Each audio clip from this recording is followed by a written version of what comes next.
Life is precious, and we all have the opportunity of living it to the fullest. Unfortunately, so few of us know how to manage it all. How do we account for our opportunities? How do we account for our time? How do we account for our relationships, health, spirituality, homes, finances, influence, and careers? How do we account for the one life we have to live? I am so glad you asked. In this program, you will find answers to all of these questions and more. Welcome to the Account for Your Life podcast with your host, the healthy accountant himself, Jay Moore. What's happening, everybody? I want to welcome you back to another episode of the Account for Your Life podcast. And today, we're going to just kind of pick up where we left off yesterday. We talked about the truth that's looking at that's in the mirror. And today we're going to give you a remedy for what you do after you look in the mirror. So guys, what an awesome and incredible day to be alive. What an awesome and incredible day to see yourself in the mirror looking back at you.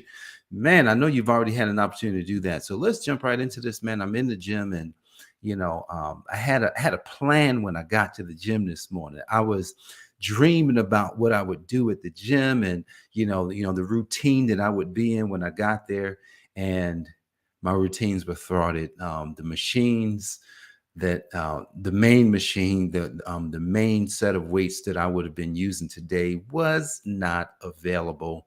And they didn't come available until I was almost finished my workout.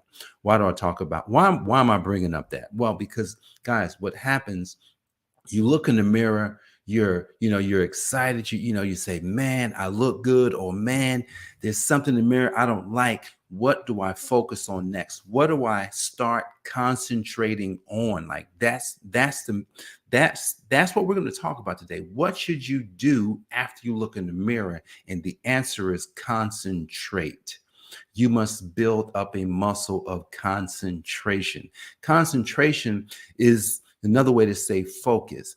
And I've said this many times on the podcast, the rich, the elite, the people that's really successful, one of the things that they always say in being successful is what got them there is the fact that they was able to concentrate and focus. They was able to look at things way longer than the average person. They was able to stay singularly on the same track, even though sometimes things probably didn't look as good as they would have liked them to. Just like this morning, I'm at the gym. I had it all mapped out what I would be doing at the gym, because I'm fully engaged in my body and what's taking place and what I would like to happen. And something happened, like the machine's unavailable, the weights aren't available. So I had to improvise. Guys, when you start to concentrate, what you will experience things that show up that's like, man, that's not a part of the plan. Well, look, in creation, when you start and set out, when you have an intention to do something in creation or in the lines of being successful at something, what's going to happen? There's going to be some disruption.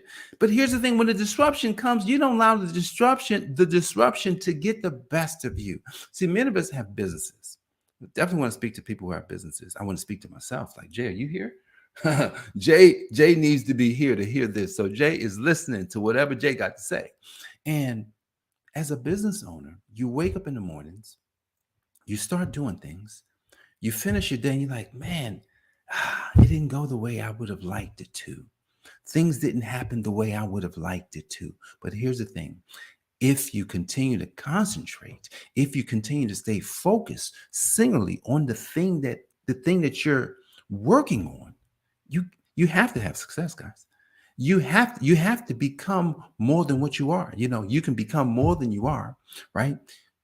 You can do more because you can become more. Like that's in essence what Jim Rome said. So if we can become more, then that means that all it takes is after we look in the mirror and that mirror is looking back at us and we're seeing the imperfections. I can see the imperfections when I go into the mirror every morning, got my shirt off. I'm looking in the mirror. I can see good, but I can also see some, man, I have to work on that. I was looking at food yesterday, not looking at it to eat per se, but looking at food in the sense of, okay, what food should I be eating? What food should I be eating that would help my body? And I'm going to tell you, I found some things. I don't know if they were totally new to me, but I found some things that were alarming to me. And Here's what I found is that most foods that we eat, even things that seem natural, have been engineered. So think about this. If something's been engineered, then that means you're not going to get the natural effects that you should have gotten from the food. Let's take two vegetables that many of us eat on a regular basis. At least a lot of us, like I know we have. Broccoli.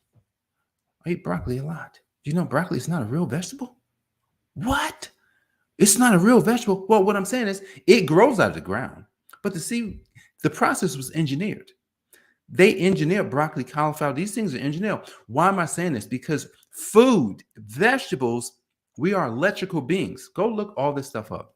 Don't take my word for it. I'm not a guru on health. I'm not a guru on food. I'm just letting you know where I'm at in life, and because I'm looking at how to make my body the best it could be. And certain vegetables don't have the electrical qualities. We are electrical beings. Back, years ago when I read the book You Were Born Rich, and that was the first time I had heard that we were electrical. Bob Proctor laid it out in his book, and he laid it out in his program, how our bodies, we have so much electricity in it, a body can probably power a whole city grid. Oh, yeah, a body, a person. We have electricity in us. Therefore, the things that we eat have to be minerals driven. It has to have the qualities that actually help our bodies to do what it needs to do. And so imagine we're eating things that have none of those qualities. They may not necessarily be high in calories, like, broccoli is low in calories, so you could eat that and still maintain a decent weight and things of that nature, but it's not giving you the actual qualities that you need on the inside of your body. Like, what? Are you serious? I went and looked up. I'm not sure if you ever heard this doctor. His name is Dr. Sebi, S-E-B-I, Dr. Sebi, or Sebi. Dr. Sebi died a few years back, and some controversy around that because Dr. Sebi, he was promoting mineral-driven fruits and vegetables, the things that we should eat that go with our body, that helps our bodies to not just be in great health, but to help our bodies to recover, to help our bodies to heal themselves. Look at the word health. Have you ever thought of the word health? H-E-A-L means what? Heal, to heal. To have health is to heal. Yeah, right? One of the things that I know that I'm concentrated on after I look in the mirror, I'm saying, well, my life is to heal. My life is to be in health. My life is to function in the way that it should function. What about your life? I'm talking about my life, right? Is that something that you desire to be healed? Many of us would love healing, like we get sick. One of the things I was talking to Jenny about, I said, I don't want to get sick. I don't want to have a cold, right? I want to be able to walk into an atmosphere, and no matter what's going on, my body is like, bam, bam, bam, get out of here. You can't get into us. That's the type of life I would live. Like, think about Jesus. That's why people love prophesying Jesus. Because when Jesus showed up, all of the things ran. Oh, somebody had leprosy. Oh, no, you can't touch the person. Oh, no. You're going to catch leprosy. He's like, He's like, hold tight, but hold tight, guys. The kingdom is here. Whoa, what you talking about? And then he goes and touches the person. They're looking like, you're unclean. But wait a second. Then all of a sudden, the person is clean. They're like, he walks in because he's like, I am health. Therefore, I can heal.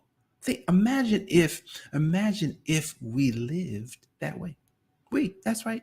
Folks that have entered the kingdom, folks that have gone through the process of becoming citizens of that place, and then you're using your God-given assignment to spread the good news in your assignment. We are to heal because we are to be in good health. I think Paul said it. He says, be of good He says, be in good. Oh my goodness, be in good health as your soul prospers.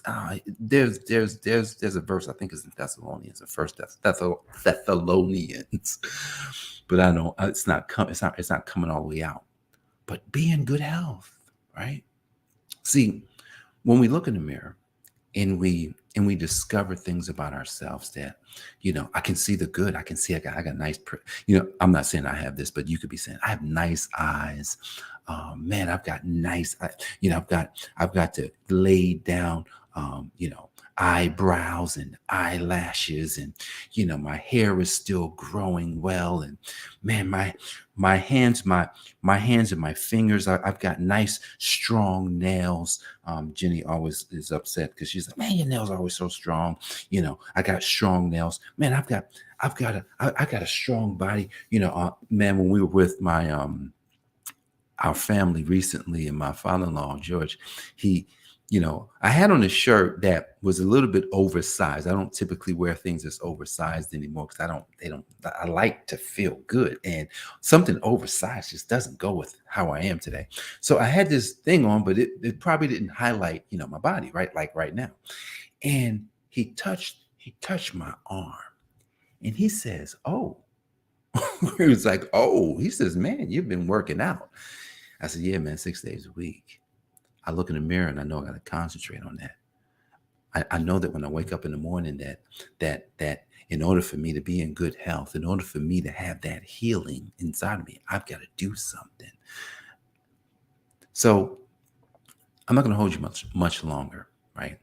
But the answer to the question is, after you look in the mirror, what do? You concentrate. You look at that mirror and you dissect what you see. And you're going to have to do this two ways. You got to dissect what you see on the outside, and you have to dissect what you see on the inside. Now, I haven't talked about that part, right? Maybe we'll talk about the inside tomorrow, but let's focus on the outside today. Dissect what you see on the outside, all of your physical attributes. Whatever you see that you love, you must recognize it. This is not just for you to say what you don't like. You must recognize that, hey, if you got a young looking face, man, oh, I look good, man. I look young. This is good, man. Oh, my teeth are straight. Oh man, I got great teeth. Oh my goodness, my skin is beautiful. You have to recognize what you see. See, because the reason why I'm saying you have to recognize everything that you see, because if all you do is recognize the things you don't like, then you're going to be walking around. All you're doing is thinking about things you don't like and you're not thinking in the abundant mindset that I know that you must have. So you're going to recognize everything, good and bad. I bet you, here's what I can bet.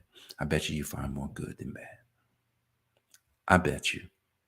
Because right now, there's some bad that I can see on my body, but there's more good that I can see.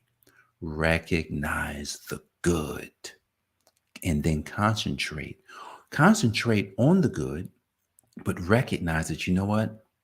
I got this one area that is beneath me. I control it because I'm a human being. See, human beings can control their environment. And because we can control our environment, yep, that's right. That's what God gave us. Because we can control our environment, we can change whatever we see. Yesterday, we talked about the change. And today we're concentrating on the change that we seek. Whatever that change is, look in the mirror. And then realize all you have to do is concentrate. All you have to do is focus on what that is. Focus, Jenny. Yeah, I know. Focus on what that is so that when you wake up in the morning, you're just not tearing yourself down, but you're pulling yourself up. Guys, I appreciate you for joining me for this episode of the Account for Life podcast. Jay Moore, the Healthy Accountant, helping to account for your life. God bless, and I'll see you on the next episode. Peace. Thanks for joining us, listening friends. We are so glad you invested this time with us. Always remember, you only have one life to live, so live it to the fullest. This has been the Account for Your Life podcast with your host, the healthy accountant himself, Jay Moore. Until next time, Make it a great day.